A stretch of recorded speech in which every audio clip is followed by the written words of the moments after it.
olvidarme de su mal amor. Señor cantinero, dame 2 cervezas, quiero emborracharme de pena y dolor.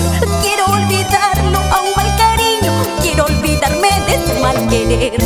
Y yo lo adoraba, lo amaba tanto, sin embargo se burló de mi amor. Y yo lo adoraba, lo amaba mucho, sin embargo se burló de mi querer. Y yo lo adoraba, lo quería tanto, sin embargo se burló de mi amor. Y yo lo adoraba, lo amaba mucho, sin embargo se burló de mi amor. ¡Cantinero! Quiero tomar 2 cervezas con Raimundo Patrocinio.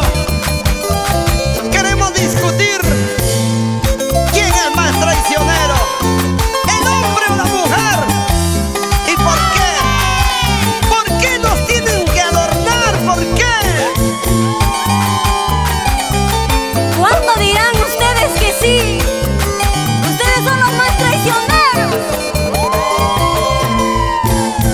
Señor cantinero, sirva 2 cervezas, quiero emborracharme de pena y dolor.